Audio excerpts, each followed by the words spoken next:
Good evening. This is Alistair Cookie reading you a story tonight, Lost and Found, by Oliver Jeffers.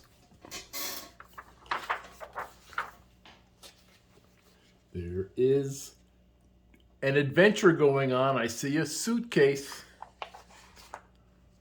Lost and Found. Now, once there was a boy who found a penguin at his door.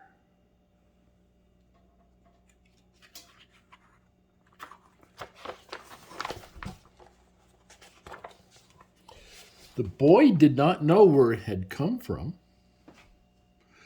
but it began to follow him everywhere. The penguin looked sad, and the little boy thought it might be lost. So the boy decided to help the penguin find its way home. So they went to the Lost and Found office.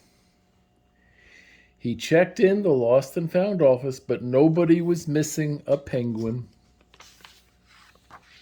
He asked some birds if they knew where penguin came from, but they just ignored him. You know, some birds are like that. The boy asked his duck, but the duck floated away because he didn't know either.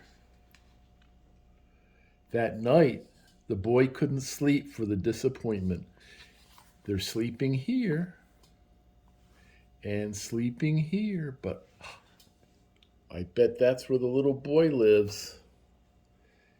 He wanted to help the penguin, but he wasn't sure how. The next morning, he discovered that penguins came from the South Pole.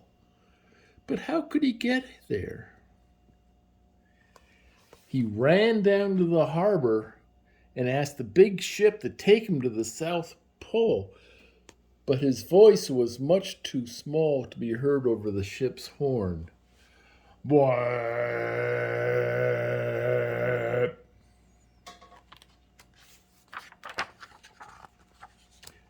Together, the boy decided he and the penguin would row to the South Pole. So he took his rowboat out and tested it for size and strength, and he told stories to the penguin to pass the time. They packed everything they would need. Let's see, it looks like they have an umbrella for when it rains, and a flashlight, and the penguin probably has some raw fish in case they get hungry. And he pushed the rowboat out to sea. They rowed south for many, many days and many, many nights. And look how big the waves are. They look like mountains.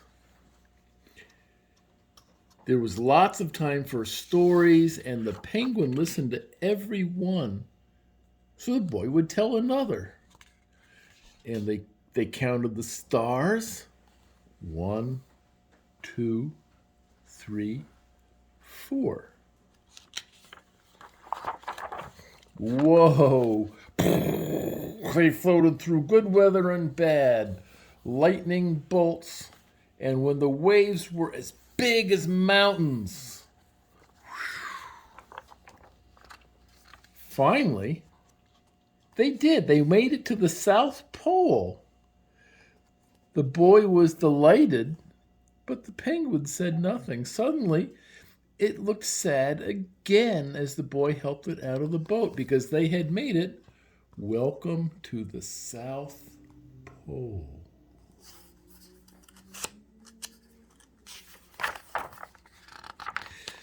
The boy said goodbye and floated away. Goodbye. But when he looked back, the penguin was still there, looking sadder than ever.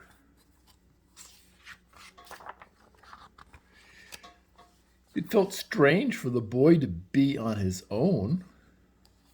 There was no point telling stories now because there was no one to listen except for the wind and the waves.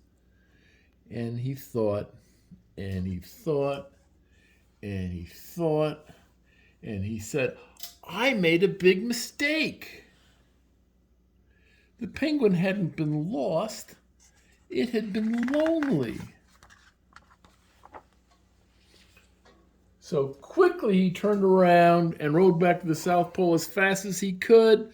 But uh-oh, he's going on this side of the iceberg. And who's going on that side of the iceberg? And they can't see each other. At last he reached the South Pole again. But where was the penguin? The boy searched and searched and searched, but he was nowhere to be found. He looked, he yelled, "Hey, penguin!" And he looked out with a big telescope and looked all over, but no penguins. Sadly, the boy went home.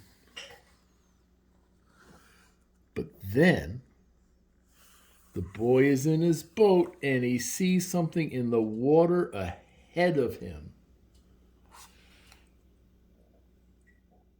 Closer and closer he got.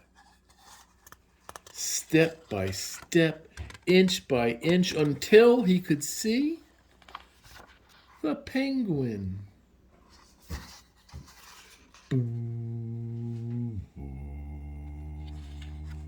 And there they were, buddies again.